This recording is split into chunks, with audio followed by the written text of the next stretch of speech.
வணக்கங்கள். இந்த வீடியோவில் நம்ம பார்க்க போகிறது ப்ராஜெக்ட் ஹெயில் மேரி படத்தோட ரிவ்யூ. இந்த ப்ராஜெக்ட் ஹெயில் மேரி படம் ஆண்டி வியர் எழுதின ப்ராஜெக்ட் ஹெயில் மேரிங்கிற நாவல்லேருந்து பேஸ் பண்ணி எடுக்கப்பட்டிருக்கு. இதுக்கு முன்னாடியே தி மார்ஷியனுங்கிற நாவல் அவர் எழுதியிருக்காரு. தி மார்ஷியனுங்கிற மூவியும் அதை பேஸ் பண்ணி ஆல்ரெடி எடுக்கப்பட்டிருக்கு.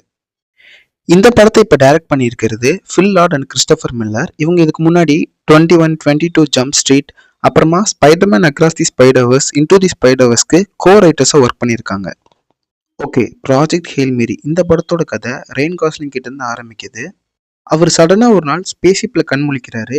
அவர் ஏன் அங்க இருக்காரு, எதுக்காக இருக்காரு அப்படிங்கிறது எதுவுமே அவருக்கு சுத்தமா ஞாபகம் இல்லை. அப்படியே கட் பண்ணா எர்த்தை காட்டுறாங்க.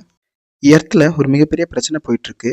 ஸ்பேஸ்ல இருக்கிற எல்லா ஸ்டார்ஸும் ஆஸ்ட்ரோபேஜுங்கிற மைக்ரோ ஆர்கானிசமால அஃபெக்ட் ஆயிருக்குன்னு சொல்றாங்க. இப்படியே போச்சுன்னா சன் அழிஞ்சு போய் பூமியில இருக்கிற யாருக்குமே ஃபுட் இருக்காதுன்னு சொல்றாங்க. பட் ஸ்பேஸ்ல ஒரே ஒரு ஸ்டார் மட்டும் இந்த இந்த ஆர்கானிசமால அஃபெக்ட் ஆகாம இருக்கு. அது ஏன்னு கண்டுபிடிக்கணும் அப்படின்ட்டு நாசா ஒரு ரிசர்ச்ல ஈடுபட்டிருக்காங்க. இப்போ இவங்களுக்கும் ரயன் காஸ்லிங்க்கும் என்ன சம்மந்தம், அவர் ஏன் ஸ்பேஸ்ல இருக்காரு, இதை தடுத்தாங்களா இல்லையாங்கிறது தான் இந்த படத்தோட மீதி கதை. ஆண்டி வியர் எப்பவுமே சயின்ஸை ரொம்ப சிம்பிளிஃபை பண்ணி எக்ஸைட்டிங்கா சொல்லியிருப்பாரு. அதே அளவுக்கு எக்ஸைட்டிங்கா Phil Lord and Christopher Miller இந்த படத்தை டைரக்ட் பண்ணியிருக்காங்க. படத்தில் ஒரு 30 மினிட்ஸ்க்கு அப்புறம் தான் ராக்கிங்கிற ஒரு ஏலியன் கேரக்டர் இன்ட்ரடியூஸ் பண்ணுறாங்க. பட் அது வரைக்கும் படத்தில் மேக்ஸிமம் கான்வர்சேஷனாக தான் போகுது.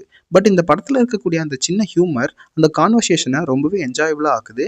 அந்த ஹியூமர் படம் ஃபுல்லாகவே ட்ராவல் ஆகுது.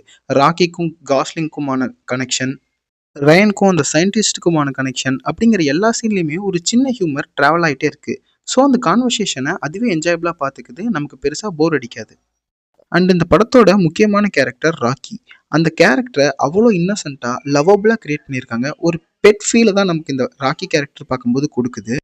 ஒரு பட்டிக்காப் ஃபீலை ஸ்பேஸில் எப்படி இருக்கும்னு காட்டின மாதிரி அவ்வளோ அழகாக காட்டியிருந்தாங்க. தனி ஒரு ஆளாக ஸ்பேஸில் எப்படி அவர் சர்வே பண்ணுறாரு அண்ட் அவருக்கு வர ஒவ்வொரு பிரச்சனையும் எப்படி சயின்ஸ் வச்சு அவர் சால்வ் பண்ணுறாருங்கிறத ரொம்ப இன்ட்ரெஸ்டிங்காக காமிச்சிருந்தாங்க. அண்ட் அதே மாதிரி தான் இவருக்கும் ராக்கிக்குமான பாண்ட். ராக்கி வந்துட்டு ஒரு ஏலியன் கிரியேச்சர், ஸோ அது வந்து பேசாது. அது பேசாமலேயே எப்படி இவங்களுக்குள்ள பாண்ட் கிரியேட் ஆகுது, அவர் பேச வைக்க இவர் எடுக்கிற முயற்சிகள்னு ரொம்பவே இன்ட்ரெஸ்டிங்காக படம் மூவ் ஆகுது.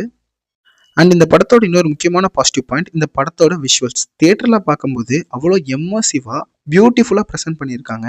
அண்ட் முக்கியமாக ஸ்பேஸில் ரெட் டோனில் ஒரு சீனை கன்சியூம் பண்ணியிருப்பாங்க. அது தியேட்டரில் பார்க்க அவ்வளோ சூப்பராக இருந்துச்சு. இது மாதிரி படம் ஃபுல்லாக சின்ன ஹியூமரோட, ஒரு எமோஷனல் கனெக்டோட, சூப்பரான விஷுவல்ஸோட, முடிஞ்ச அளவுக்கு ரொம்பவே இன்ட்ரெஸ்டிங்கான படத்தை ப்ரெசென்ட் பண்ணியிருக்காங்க. இந்த படத்தோட நெகட்டிவ் பாயிண்ட்ஸ்னு பார்த்தா பெருசாக எதுவும் கிடையாது. பட் ஸ்டார்டிங் 30 மினிட்ஸ் கொஞ்சம் கான்வோவாக போகும். அது சில பேருக்கு ஸ்லோவாக ஃபீல் ஆகலாம். அண்ட் தென் இந்த படத்தை நான் லீனியராக தான் ப்ரெசென்ட் பண்ணியிருக்காங்க. ஒரு சில இடத்துல இவங்க பாஸ் போர்ஷன் காட்டும்போது அந்த இடத்துல ரெப்பிட்டேட்டிவாக ஃபீல் ஆக வாய்ப்பு இருக்குது.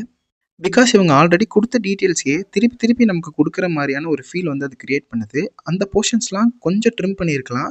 பட் அது பெருசாக உறுத்தலை. பட் அதை ட்ரிம் பண்ணியிருந்தா இன்னுமே படம் ரொம்ப எங்கேஜிங்காக தெரிஞ்சிருக்கும். மற்றபடி பெருசாக நெகட்டிவ்ஸ்னு சொல்கிறதுக்கு இந்த படத்தில் எதுவும் இல்லை.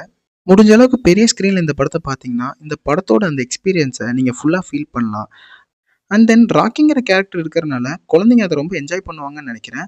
சயின்ஸ் ஒரு பக்கம் இருந்தாலும் அதை ரொம்ப காம்ப்ளெக்ஸாக போட்டு குழப்பாம ரொம்ப சிம்பிளிஃபையாக தான் எக்ஸ்பிளைன் பண்ணியிருக்காங்க. ஸோ தேட்டரில் ஃபேமிலியோடு போய் பார்க்க ஒரு ஒர்த்தான படம் தான் இது. மிஸ் பண்ணாதீங்க. சிம்பிளாக சொல்லணும்னா இந்த படம் ஒரு ராக்கிங்கான ஃபிலிம். இந்த படத்தோட ரிவ்யூ இதோட முடிஞ்சிருச்சு. இதுக்கப்புறம் சொல்ல போகிறது ஒரு சின்ன இன்ஃபர்மேஷன். வேணும்னா கண்டினியூ பண்ணுங்கள், இல்லாட்டி அப்படியே ஸ்கிப் பண்ணிடுங்க. இந்த சேனல் ஜனவரியில் ஆரம்பித்து பராசக்தி, ட்ரிபிள் டி, வாவாத்தியான்னு 3 படத்தோட ரிவ்யூ அப்லோட் பண்ணேன். அதுக்கப்புறமா தொடர்ந்து வீடியோ அப்லோட் பண்ணுவேன்னு சொல்லியிருந்தேன். சில பர்சனல் இஷ்யூஸ், கால நேர கோளாறுகளால் என்னால் தொடர்ந்து அப்லோட் பண்ண முடியலை. இதுக்கப்புறம் தொடர்ந்து வீடியோ அப்லோட் பண்ணுவேன் நம்புகிறேன். பண்ணுவேன். நன்றி, வணக்கம்.